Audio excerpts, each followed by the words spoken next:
Welcome into another edition of Ringside Review. I am Athan Hristodulu, and as always, joined alongside by Matt Colpitts as we dive into another edition of Monday Night Raw with a lot going on. We had a championship match canceled. We had another championship match set up, so there's plenty to dive into and discuss. But Matt, how you doing today? Pretty good, man. I mean, I showed you off camera. Just had to flash it real quick on the podcast, Farewell tour, met John Cena. But besides that, it seemed like Monday Night Raw was, it was solid. It was a little filler, but that would be the highlight for me so far. So doing pretty good. Yeah, I definitely think that yesterday's Raw got a little deflated losing a championship match, and you could kind of see the women's, it felt like almost the entirety of the women's side of things as a whole was kind of in like a scramble to let's make something happen with the show and make it work and make sense. And I guess that is a good leading off point to get into kind of the big thing that started off the night, which was obviously the announcement right before Punk's promo about Naomi not being cleared to defend her championship against Iyo Sky that was scheduled for that night.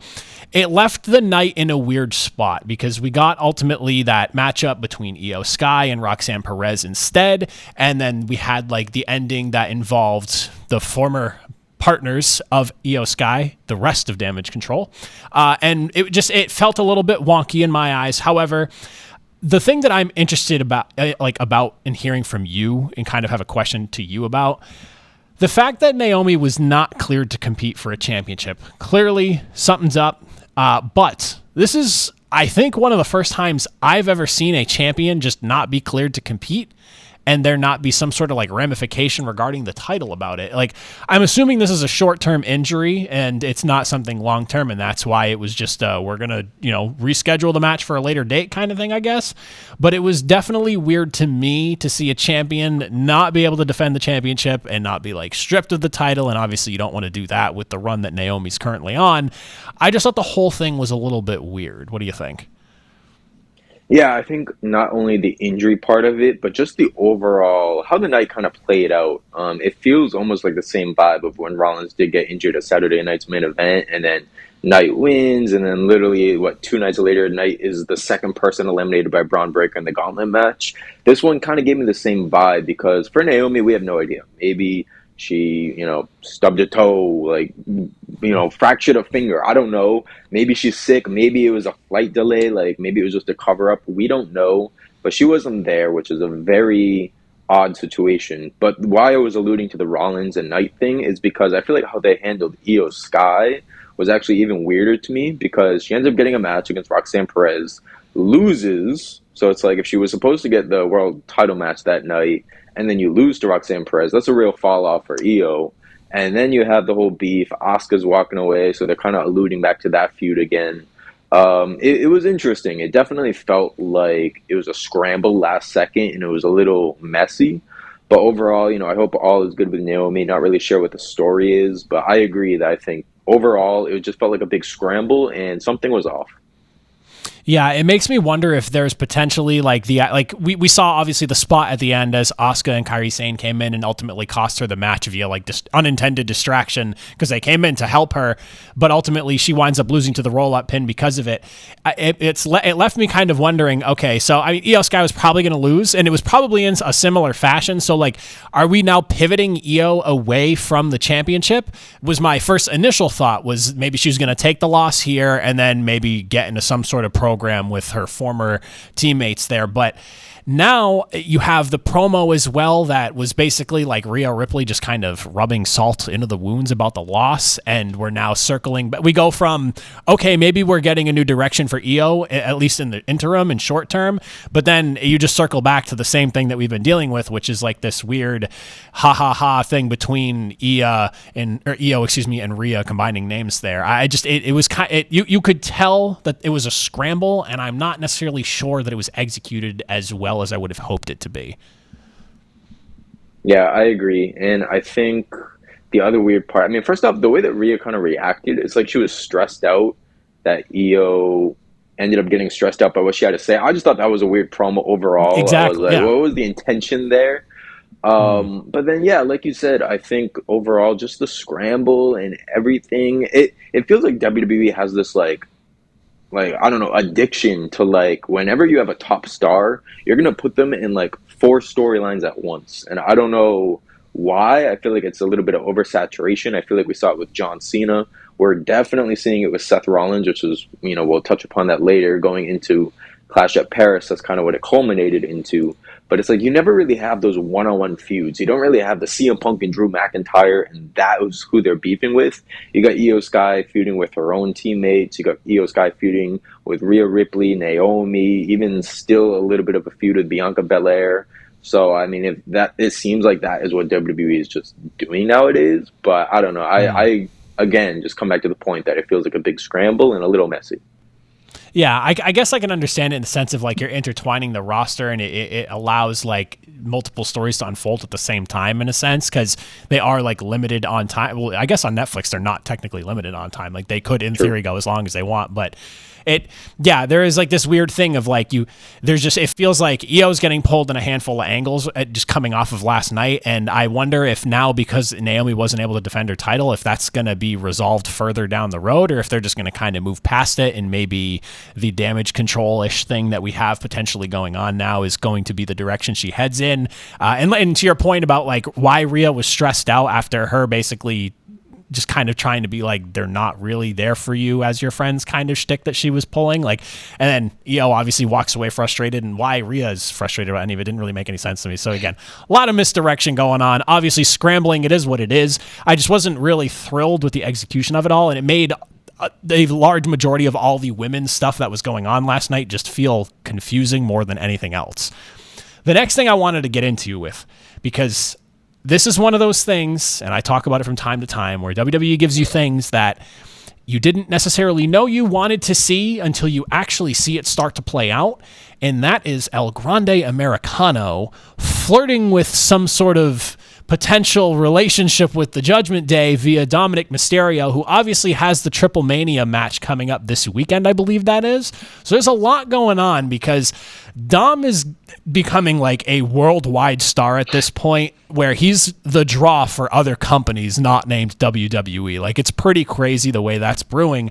But now you have El Grande Americano, the person that whoever it may be under the mask, as we all believe right now it's Ludwig Kaiser, but as it currently stands, he kind of has no direction, but now he's partnering up with Dom, another heel, and seeing Dom during their match last night pull the shtick of grabbing the metal plate that El Grande was supposed to use, putting it in his own mask that he wears to the ring, but not typically during matches to pull off the headbutt.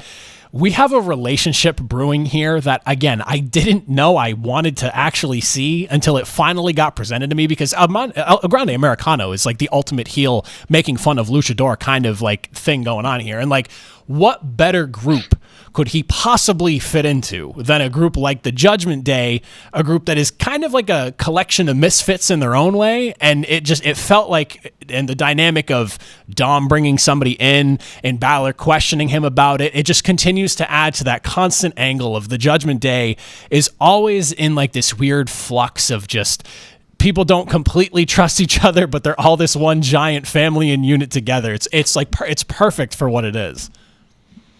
Yeah, man, and I love it, and I feel like there's two things here that just kind of will grow on you, and at least for me, like the El Grande Americano gimmick is slowly really starting to click and grow on me.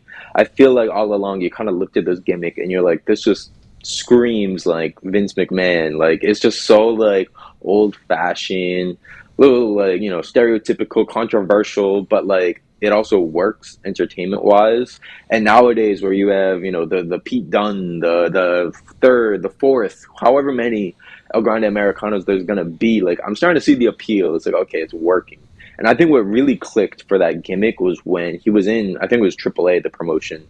And like he was speaking, it was Ludwig, speaking the fluent Spanish, like they're cheering for him. I was like, okay, it's working clearly. And then for Dom, it's the same deal. I feel like we've discussed, like, as we talk about his Intercontinental title reign, that, like, they're not doing anything with him when he's, like, white hot right now. So I love seeing him also getting that success. I mean, he just beat AJ Styles at SummerSlam. He is becoming a literal poster boy for many of the Spanish wrestling promotions and other promotions out there. So this was one of those where, like, you looked at this tag match on paper and you were like, why? But then as it's kind of playing out and you really analyze it, you're like, I get it. I see it. And yeah, I mean, there's always going to be a luchador tie with the Mysterio name. So Dom wearing the mask, love that touch. The only thing I got to say about this match is my girlfriend was actually watching with me, and she's not a big wrestling fan, but she'll watch it when it's on. And obviously, El Grande Americano takes the metal plate out of his groin area as Dom then inserts it into his mask. She was disgusted by it, and I was like, yeah, I can't defend that. I can't defend it, but it's still a great match. But had to point that out. That was a little disturbing. So I'd be lying to you if the thought did not cross my mind as I watched that play out myself. That as he's putting it in his mask, I go, man, that really did just come from somebody else's crotch. So I mean, yeah, that was quite a moment there. But again, it all works. It's the dastardly heels doing like whatever they have to do to get the job done. So I mean, it fits beautifully, because like from 1,000-yard view, you're like, what did I just witness? But like, if you're in the scope of wrestling and you know what's going on, like that's literally doing what you have to do to get to win, no matter what it takes, kind of deal. And it's great. And that's why I think like this El Grande Americano thing being weaved into the Judgment Day right now, it's perfect. And this goes back to your earlier point of like, it constantly feels like things get intertwined together. And this is one of those situations where you have to wonder now, with the way Triple Mania is getting built up and what's going on with that this weekend, and obviously now Dom being heavily involved himself, you got to think AJ Styles is probably going to show up there. I feel like that is what that is potentially building towards, because we just saw AJ Styles doing something for TNA not too long ago. He's obviously a worldwide renowned wrestling star. Like he's not exclusive to the American side of things. Like AJ Styles is a worldwide wrestling name beyond just the Americas. So like this is one of those things where the intertwining that they're doing makes a lot more sense here, because you're bringing name power and star power overseas to help build this promotion you're working with, but also like the Dom thing that they have brewing overseas right now, or not even overseas, I guess just down south, is one of the more, like to your point, like when the El Grande Americano appearance happened and you saw the crowd getting behind him, like it is that classic throwback heel from like a Vince McMahon era. But what Ludwig is doing as the character, embracing it so heavily to the point where it's like, if you don't know what's going on, you just think that that's another luchador. Just at face value, it's beautiful storytelling. The last thing we got to get into, though, we skipped over the promo at the beginning of the show, so we'll kind of circle back here on that really quickly. CM Punk opens the night, sets up a tag team match between him, LA Knight, and the Bronsons, I feel like is what everyone's kind of affectionately calling them now, or the Bronze, rather. Here's what I have to say. The match itself was fine. The Fatal 4-Way set up for Clash in Paris now, because Seth Rollins' interference following, or at the end of the match, causing the no DQ. This is a really interesting way of utilizing a guy like LA Knight, who a lot of people want to see in the title picture, and a lot of people, I'm sure you included, want to see him capture a championship. So at least he's getting thrown back into the picture after I feel like a heavy calling for his name to be put back into one of the higher spots in the card. You obviously have CM Punk getting in there. And then, of course, Jey Uso's being involved as well, somebody who was just recently a world champion himself. I actually think that this is good, because Clash in Paris, the Clash, like I guess PLE as a whole, has been kind of a weird one, because it's now bouncing around from different locations, and it's now just becoming like Clash in this area, which is fine. I have no issue with that. For me, I think in an event like this, where the top of the title picture is somewhat crowded, but has also been kind of in a stranglehold courtesy of Seth Rollins, even though he wasn't champion. He was like hawk-eyed surrounding it kind of thing for a while. I like this. And also, Fatal 4-Ways, anything can happen, anything goes. I'm not saying I think Seth's going to lose, but I'm really interested in seeing how this plays out, because in part, this is happening because Adam Pearce is sick and tired of Seth Rollins causing all this interference. So he sets up a match that opens the door for all kinds of interference. So I'm curious as to like what the end result is. So I think this is actually really good booking altogether, and it has me really intrigued for what could happen at the end of this month. Yeah, man, I love it. In general, I'm pretty sure I've preached about this on the podcast before, but like I just love multi-man matches, the triple threats, the fatal 4-ways. They're always fun and a good showcase. I feel like LA Knight, typically when he does get those big time opportunities, it's been in the multi-man matches. So this is something that he's, not familiar, or not non-familiar to. But before I dive into this, I just need to like circle back to a rant I had not too long ago. It was that day that Bron Breakker had beaten LA Knight in the gauntlet, and I was just freaking out. I was like, "That's it. LA Knight's ruined. He's never recovering." It looks like we forgot about that because here we are, and LA Knight's thrusted back into the title picture. And I think it was like I was looking at the match graphic for last night. It was CM Punk and LA Knight versus the Bronze, like you said. And I was like, man, it's hard to believe that like Bron Breakker just went on a tear just a few weeks ago and like ripped through 3 or 4 guys in a gauntlet match, because now he's already taken a step back to being Seth Rollins, like kind of, lackey. And Yeah. I don't know, it just felt like they've really been portraying LA Knight once again as a top star, and Bron Breakker again is in the background. So that's why I just had that whole rant about the gauntlet match. I was like, I just didn't understand it. But it looks like it's just one of those things WWE is just like, forget about it. Here's LA Knight. He's going for the title. Like, this is what it is. So I'm just going to accept it. With that being said, I think it's going to be a great match. I love pretty much all 4 of these guys. I think it's going to be fun dynamics, fun clash of styles. You got Rollins. I mean, I don't know how much high flying he does nowadays, but more of the high flyer. You got LA Knight with the technical, like, et cetera, et cetera. So it should be fun. I'm interested to see how the Bronze get involved. Is Roman Reigns going to have a part in it? He is on the poster for Clash in Paris. We'll see. He's kind of not doing anything. But I think it could go many ways. And I don't know if we're already spoiling the predictions, but I feel like we are going to see a retention at the end of this match.